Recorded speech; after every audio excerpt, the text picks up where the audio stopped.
I had no idea about the endless possibilities that come with animal hair, especially alpaca fleece. So when I met Sarah Winterstrom of Winterstrom Ranch and Fiber Mill, my mind was pretty much blown by the incredible creations that she shared with me. In this video, we're diving into the world of felted dryer balls and felted sheets of fiber and discovering what it is that we can actually make with these felted sheets. Let's start with dryer balls. What if we used a biodegradable dryer ball made from natural animal hair like fleece or wool? And the best part is, then we're using every bit of the animal hair, leaving no waste behind. Let's watch Sarah demonstrate the process. I get asked all the time how I make my dryer balls, and so I'm going to demonstrate that for you right now.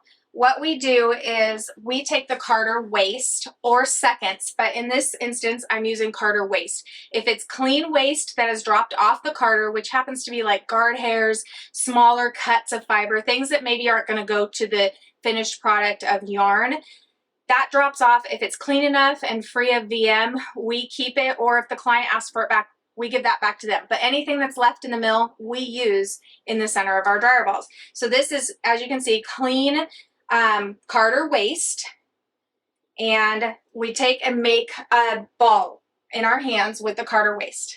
This is sliver, so this has been straight run off the Carter.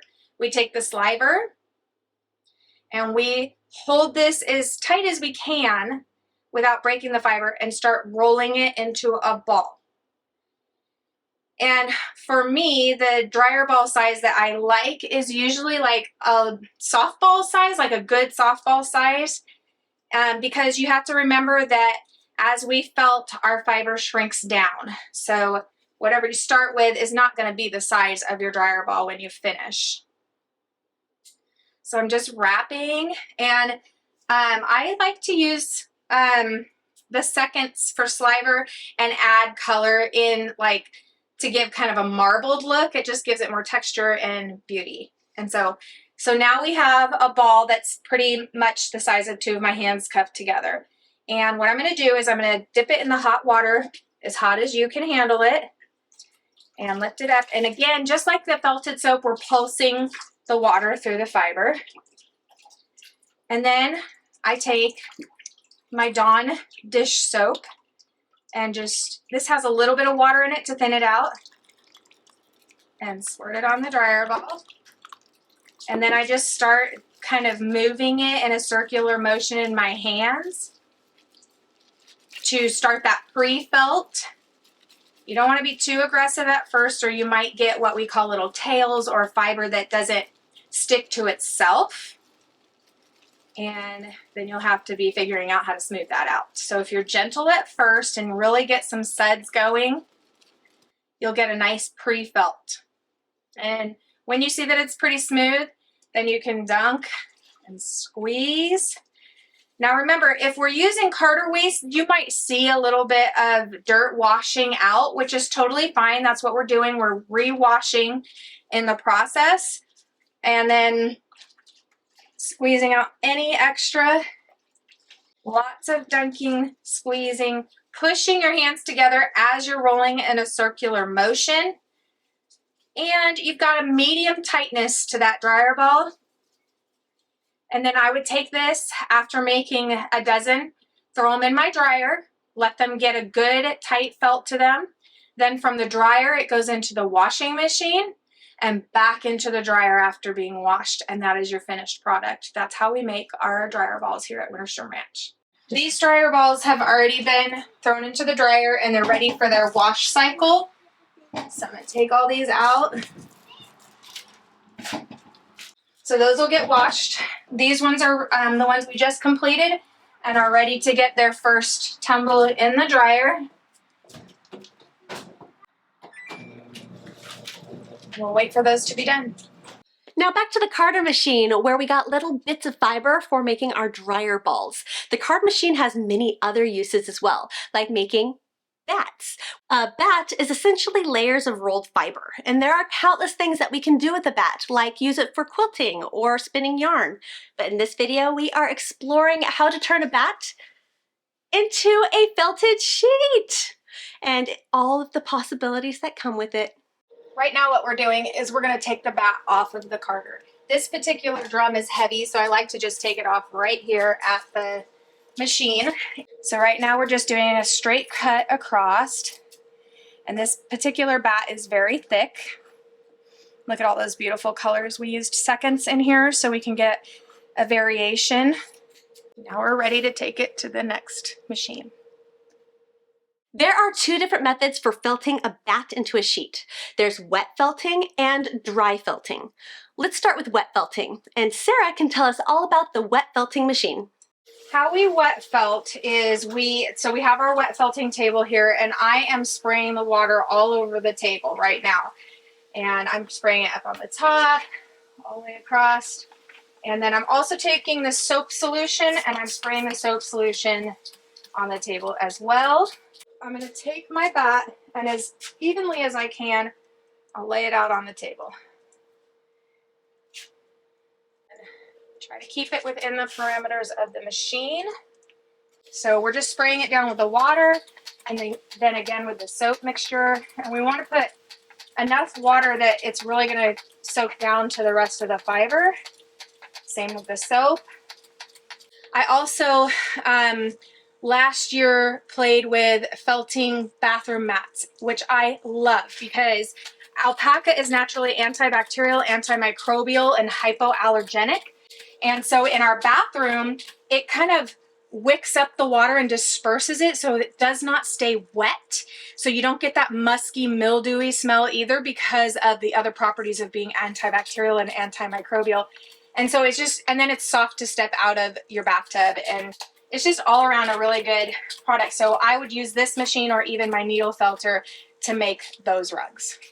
We've wet the fiber really good, and for the first run, we're gonna close down this table. And for the first run, we'll run it for about 10 minutes and then we'll check it and we'll wet it again if we need to, run it for another 20 minutes. If it looks good, we're done. If not, we run it again. And then you'll have your finished mat, which ends up looking like this. We are about to check our felted sheet. It looks beautiful. And depending on how tight we want it, we could run it through again. Sometimes I'll pick it up to see how it did on the underneath. It looks pretty good. If I were to run this through the needle felter, it'll get even a tighter felt to it, but this is our finished product. Now let's see how to dry felt a sheet. Now we're moving on to the needle felting machine. This is a way to dry felt your bat, and this is the bat that we took from the carter in the mill and brought it up to the felt loom. What the felt loom is it's a table that has rollers to take the fiber in, and it has hundreds of needles in there that move up and down while the fiber is being pushed through the machine. And what that's doing is needle felting the fibers together. When it hasn't been put through the wet felter first, it can be a little bit of a challenge. And so we're going to push our green buttons. It's going to get a little noisy.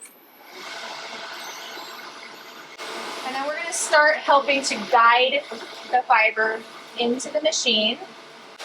And the first few times that it goes through, I let it come all the way through. After I feel like it's got a good base felt to it, you can switch the button on the machine to reverse and it'll bring it back on the table the same way it went in.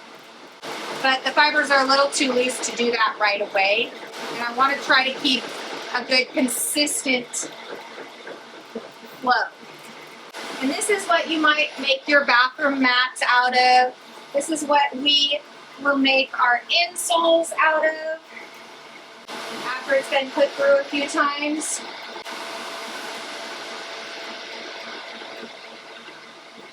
If I'm making a bathroom mat, I probably put this through 5 or 6 times.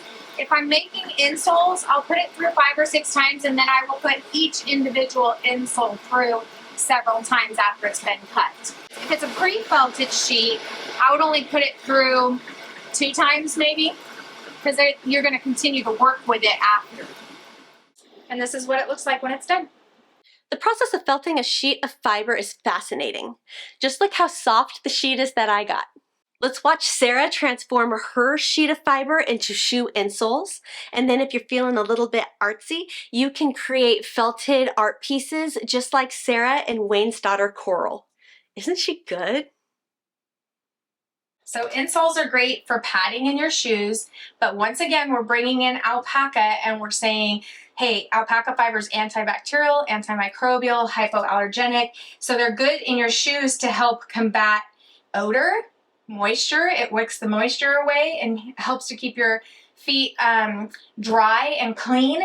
In the winter, it insulates from cold, and in the summer, it insulates from heat. So alpaca is just wonderful all the way around. You can make insoles with wool, and they have some of the similar properties. So what we do is we take our die cut machine. And so this is the die cut stamp. These are the different dies. So they're different sizes. We have extra large, large, and small. When you make an insole, when you purchase an insole, you're going to get a little bit bigger than your shoe size and cut it down to fit into your shoe. So the way we make it is we take a sheet of alpaca fiber, cut it down to our block size, and then depending on what size we're making, we will try to get more than one cut. And so I'm going to slide this through here. And we do our insoles a little bit thick, so sometimes we just wrestle with it. Give it a pull all the way through. Nice. Release. Pull it out and check to make sure that the cut went all the way through. And there's your pair. Wow, alpaca fleece is incredibly versatile. I'm amazed. Capturing and sharing the creative process with all of you is truly special. Thanks to the whole Winterstrom family for their dedication in keeping the fiber arts alive. As the number of people practicing these crafts dwindles away, Sarah and the Winterstrom family are stepping in to preserve what they can. Let's work together to share these videos far and wide to lift up and promote the fiber art community. Together, we can keep it thriving. And if you would like to make your very own bar of felted soap or a dryer ball, sign up for a tour at Winterstrom Ranch and get a hands-on lesson. Thank you so much for watching. I'll see you in the next one.